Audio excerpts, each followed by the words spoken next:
Era la víspera de Navidad del año 1973. La cartelera de cine en Estados Unidos anunciaba el estreno de una nueva película de terror, El Exorcista. Cientos de miles de personas a lo largo de todo el país hacían filas eternas en las taquillas esperando comprar su boleto. Esta historia, que involucra la posesión demoníaca de una niña de 12 años llamada Regan, fue mucho más de lo que el público pudo soportar. Desde las primeras proyecciones se registraron varios desmayos, ataques de pánico, vómito e incluso, se rumora, un ataque cardíaco. La película, basada en una novela de William Blatty, dirigida por William Friedkin, fue duramente recibida por el sector más conservador. Un acto hipócrita en la opinión de quienes apoyaban el film, siendo que la población no parecía inmutarse ante los violentos conflictos en los que el país estaba envuelto en Asia, pero armaban un revuelo por una película, afirmando que era la obra del mismísimo diablo. En la entrada de las salas de algunos cines, a las personas se les entregaban bolsas de papel para las náuseas y el vómito, mientras algunos colectivos religiosos intentaban censurar la película por completo. En el episodio de Pánico Satánico explico un poco más sobre este tema. En este periodo existía un temor muy intenso a las sectas y al satanismo. El nacimiento de la iglesia de Satán, los escándalos de cultos como el de la familia, culpables de la muerte de Sharon Tate, liderados por Charles Manson, y ahora el exorcista exponía a la audiencia un artefacto tan aterrador como llamativo: la Ouija. Esta película estuvo llena de sucesos extraños. El rodaje se ensombreció por múltiples accidentes, lesiones, incluso la muerte de algunos allegados de los actores. Todo esto la convierte en una de las películas más importantes de la historia, pero hay algo más.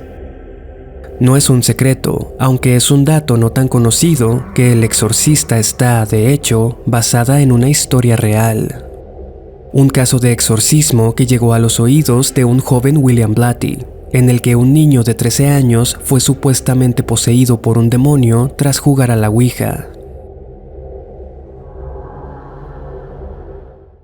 Te doy la bienvenida a Viernes de Terror. Yo soy Enrique Treviño. Comencemos. Diciembre ha llegado, y con él los últimos episodios del año.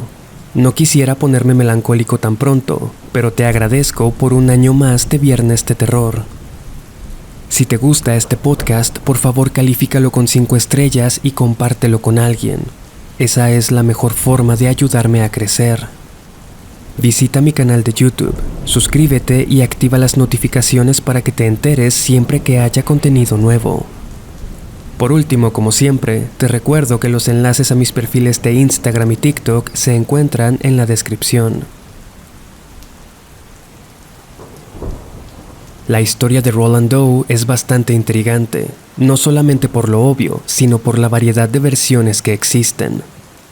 El nombre del joven en cuestión permaneció en el anonimato por muchos años. En inglés, a los cuerpos no identificados o personas cuya información es privada se les asigna el nombre de John o Jane Doe. Con los años, un rumor sugeriría que el nombre real del protagonista de esta historia era Robbie Mannheim. Sin embargo, eventualmente, la versión oficial lo señalaría como Ronald Edwin Hunkeler. Apegándonos a esto, nos referiremos a él con este último nombre. Ronald nació el 1 de junio de 1935 en Cottage City, una pequeña localidad en Maryland, en Washington, D.C. Era hijo único. Sus padres eran migrantes alemanes, pertenecientes a la iglesia luterana. La crianza del pequeño Ronald fue bastante solitaria y estricta. Tanto su madre como su padre pasaban mucho tiempo fuera de casa, pero esto no les impedía ejercer una fuerte presión en el progreso escolar y espiritual de su hijo. Es sabido que la manera más efectiva de alejar a un joven de la religión es imponiéndola en cada aspecto de su vida, y parece que eso fue justo lo que ocurrió. Ronald era un chico reservado y solitario, obediente por fuera, pero excesivamente analítico y subversivo en el interior. Este comportamiento era abiertamente estimulado por su tía Harriet. Harriet era una mujer de mediana edad. soltera, con quien Ronald amaba pasar el tiempo. Ella se dedicaba abiertamente al espiritismo, que en aquella época comenzaba a ganar adeptos. En un periodo de posguerra, durante la reconstrucción de varias zonas del país, muchas madres y esposas habían perdido a sus maridos e hijos en la batalla. Mucha gente sencillamente no volvió a ver a sus familiares cuando estos se despidieron para marcharse a la guerra, por lo que no sabían qué había sido de ellos. Por esta razón acudían a sesiones espiritistas, en las que se utilizaban diversos métodos de comunicación para contactar con los difuntos. Las personas buscaban tener un cierre. Pues bien, la tía Harriet no dudaba en contarle todo esto a su sobrino. Le habló mucho de estas sesiones e incluso ambos utilizaron la Ouija más de una vez. Su tía se había mudado con ellos por una temporada. No pude encontrar la razón exacta, pero algunas fuentes sugieren que fue por problemas económicos. A Ronald le encantaba tener a su tía en casa. Le parecía fascinante la forma en la que aquel apuntador parecía moverse solo y formar palabras que respondían a sus preguntas. Por dentro, siempre pensó que era ella quien lo movía. Además, disfrutaba la adrenalina de saber que sus padres se llenarían de horror y cólera si se enteraban. Cuando Ronald tenía 13 años, su tía Harriet falleció de manera repentina mientras se encontraba en la ciudad de St. Louis. El chico estaba tan deprimido como furioso por el trágico suceso. Su única amiga, la única persona con quien podía hablar y pasar un buen rato, se había ido para siempre. ¿O no? Una tarde, apenas unos días después del funeral, Ronald pensó, si su tía era capaz de contactar a los muertos con su tablero, él podría ser capaz de contactarla a ella. La habitación donde se hospedaba aún estaba intacta, así que entró y buscó la tabla en el cajón donde sabía que la guardaba. Tomó las piezas y se instaló en el piso. De acuerdo con lo que había aprendido, intentó convocar el espíritu de su tía, llamándola por su nombre, comunicando sus intenciones, pero el apuntador permanecía inmóvil bajo sus dedos. Pasó varios minutos concentrándose, pero no tuvo éxito. Al final, desistió. Frustrado, levantó bruscamente las manos del tablero y salió de la habitación. Sin saberlo, Ronald había abierto un portal e invitado a una entidad a su hogar, pero no se trataba precisamente de su tía. Todo comenzó con el sonido de una gotera en la noche, un incesante caer de gotas de agua retumbando por las tuberías a lo largo de toda la casa. En un principio, por supuesto, los padres de Ronald intuyeron que se trataba de una avería, una muy extraña, por cierto. Y es que no importaba en qué punto de la casa se situaran, aquel sonido conservaba la constancia y volumen donde fuera, lo seguía a todos lados. Cuando se hizo insoportable, llamaron a un fontanero, quien registró el baño, el lavabo, la cocina y el sótano, pero fue incapaz de identificar el origen de aquel sonido. Sumado a esto, comenzaron a escuchar como si alguien rasgara las tablas de madera del suelo y el techo. Este sonido, como la gotera, no paraba nunca y se escuchaba desde cualquier rincón de la casa. Temiendo una infestación de ratas, los padres llamaron a un exterminador. Levantaron algunas maderas del suelo para aplicar el veneno, pero todo parecía en orden. Los fenómenos comenzarían a intensificarse rápidamente, sobre todo durante las noches, cuando todos los miembros de la familia escuchaban pisadas y golpeteos en los muros. No pude confirmar la veracidad del siguiente suceso, pero leí que supuestamente Ronald, alterado por todo esto, le confesó a su madre lo que había hecho. Le dijo que intentó contactar a su tía utilizando su viejo tablero, y para su sorpresa, su madre mostró una gran curiosidad. Entonces, mientras estaban a solas, madre e hijo se sentaron frente a la Ouija, para ver si aquellos fenómenos eran causados por su familiar recientemente fallecido.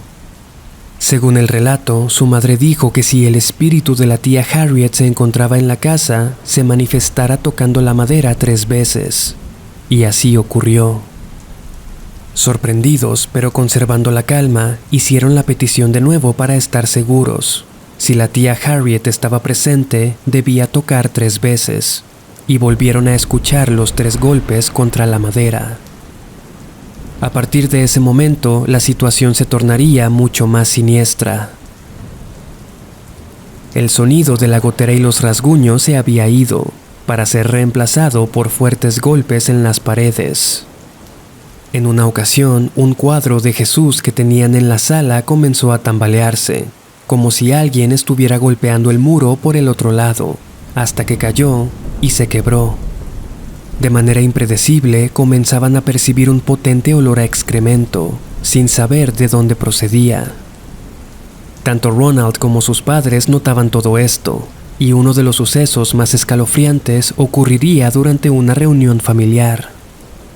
Según leí, Ronald se encontraba sentado en una silla de madera, en la sala, rodeado de testigos, familia y amigos que charlaban y convivían. De repente, y a la vista de todos, la silla donde estaba sentado se levantó unos centímetros del suelo y con un movimiento brusco lanzó a Ronald fuera de ella, haciendo que cayera al piso estrepitosamente. A esto se le unió el movimiento aleatorio de muebles, tanto de la cocina como de la sala. En más de una ocasión, la madre de Ronald entraba a su cuarto en medio de la noche, alarmada por el escándalo y los gritos, para encontrar a su hijo sobre su cama, la cual se sacudía violentamente de un lado a otro. Las cosas no mejoraban cuando Ronald salía de casa. Estos sucesos parecían seguirlo a donde fuera que iba. Una vez, en la escuela, a la vista de sus compañeros, su escritorio comenzó a tambalearse y ser arrastrado por una fuerza invisible hasta el pasillo. Entre todo este caos, sus padres notaron algo muy curioso. Estas cosas ocurrían únicamente cuando Ronald se encontraba cerca. Durante los próximos días, el chico comenzaría a despertar en las noches, gritando y gimiendo en una voz muy extraña y gutural, pronunciando palabras en latín, un idioma que jamás había estudiado. Fue entonces que decidieron que era momento para que la iglesia se involucrara. Los padres acudieron entonces con el pastor de su congregación, el sacerdote Miles Schultz, quien accedió a visitar a la familia para indagar más en el caso. La noche del 17 de febrero de 1949, el pastor se presentó en el hogar de los Hunkler y se instaló en la misma habitación que Ronald, donde cada uno durmió en una cama individual. A diferencia de la narrativa popular, que casi siempre sugiere que en cuanto un profesional investiga actividades paranormales, éstas siempre se detienen, el pastor fue testigo de la forma que la cama del joven se sacudía. También escuchó los famosos golpes en las paredes, e incluso presenció cómo una pila de sábanas salió disparada de la cama de Ronald. Cuando el pastor vio cómo la cama se movía, le dijo a Ronald que se levantara. Y en cuanto lo hizo, el mueble dejó de tambalearse. Se sentó entonces en una silla, donde se acurrucó asustado. Y tal como en aquella reunión familiar, el pastor vio cómo la silla se inclinaba a un costado para dejarlo caer al suelo. Ronald intentaba recostarse en el piso, pero entonces algo lo arrastraba hasta debajo de la cama, donde era sacudido violentamente, terminando con varios rasguños en la cara y manos por los resortes del colchón. El pastor Schultz estaba absolutamente convencido de que había algo maligno en aquel chico. Sin embargo, siguiendo el protocolo, aconsejó primero hacer un diagnóstico médico. Mientras el pastor remitía el caso a la iglesia episcopal, Ronald fue atendido por un grupo de psicólogos, quienes, como seguramente intuyes, no encontraron ningún trastorno mental en él. La familia entonces fue remitida a la iglesia católica de St. James, donde Ronald fue examinado por el pastor Edward Hughes, quien determinó que un exorcismo era necesario. En marzo de 1949, Ronald fue trasladado al hospital de la Universidad de Georgetown, una institución que pertenece a los jesuitas. Fue ahí que el sacerdote Hughes comenzaría las sesiones de exorcismos, las cuales no fueron nada fructíferas en un principio. Ronald reaccionaba de manera extremadamente agresiva ante la presencia de la Biblia, los crucifijos o cualquier objeto o símbolo religioso. Su actitud era muy violenta durante estas sesiones. Adoptaba una fuerza sobrehumana y de hecho hirió al sacerdote Hughes en un brazo, una herida que iba desde el hombro hasta la muñeca y que necesitó 100 puntos de sutura. Por esto, los exorcismos tuvieron que ser interrumpidos, pero su familia no se dio por vencida y viajaron a St. Louis, donde tenían más parientes y conocidos. Sin desistir, se contactaron con un reverendo de la Universidad de St. Louis, también cerca de Washington, Raymond Bishop, quien tras escuchar el caso se contactó con su colega William Borden. Este último solicitó al arzobispo la autorización para expulsar al demonio que poseía a Ronald. El permiso fue otorgado, con la condición de llevar una bitácora detallada, ser acompañado por otro sacerdote, un miembro del grupo de psiquiatría y que la locación del exorcismo no fuese revelada. Durante las próximas semanas, Ronald sería sometido a un total de 30 sesiones de exorcismo, en las que ocurrieron todo tipo de eventos escalofriantes. Se dice que las palabras evil y hell, mal e infierno, aparecieron en su cuerpo como marcas lacerantes, así como un rostro demoníaco en su pierna derecha. Los pastores a cargo también declararían que en una ocasión el chico les escupió una especie de sustancia viscosa, además de tener que ser sujetado por 3 hombres adultos, debido a su fuerza sobrenatural.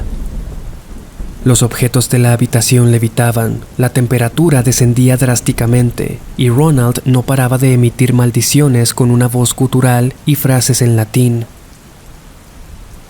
El supuesto demonio dentro de su cuerpo se comunicaba con los sacerdotes, pero jamás reveló su identidad. En la última sesión, se cuenta, esta entidad dijo: «Solo tiene que decir una palabra más, una pequeña, quiero decir, gran palabra, pero nunca la dirá. Siempre estoy en él, aunque no puedo tener siempre el poder, siempre estoy en él. Nunca dirá esa palabra». Mientras la sesión avanzaba, a la medianoche, la voz de Ronald cambió por completo y dijo: «Soy San Miguel, y te ordeno, Satán, y a los espíritus malignos que abandonen el cuerpo en nombre de Dios, inmediatamente». Según declaraciones de los testigos, en ese momento todos escucharon un estruendo, como un disparo de escopeta o un trueno. Ronald entonces volvió a la normalidad. El exorcismo había sido exitoso. Todo terminó aquella noche de abril de 1949. El 29 de agosto de ese mismo año, el Washington Post publicaría una nota muy interesante, escrita por Bill Brinkley. En ella se relataba la historia de un niño de 14 años que había sido liberado de una posesión demoníaca. Aquel relato no hubiera tenido el más mínimo impacto, de no ser porque se encontraba en uno de los periódicos más confiables y respetados del país. En aquellos días, un joven estudiante de la Universidad de Georgetown, llamado William Peter Blatty, se encontró con aquel artículo y quedó fascinado. Tal es así que se dedicaría a escribir una novela inspirado en lo que leyó, la cual se estrenó en 1971 y lleva como título El Exorcista. Novela que sería llevada a la pantalla grande en 1973 por el director William Friedkin. En cuanto a Ronald Hunkeler, hizo su vida normal, se casó, tuvo hijos, nietos y falleció en el año 2020.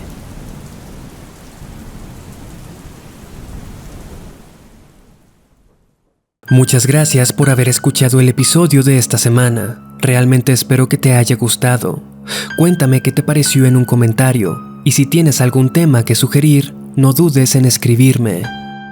Me daría mucho gusto ver que me sigas en mis perfiles de Instagram y TikTok, así como tu suscripción a mi canal de YouTube. Me dio mucho gusto acompañarte en esta ocasión. Yo soy Enrique Treviño. Hasta la próxima.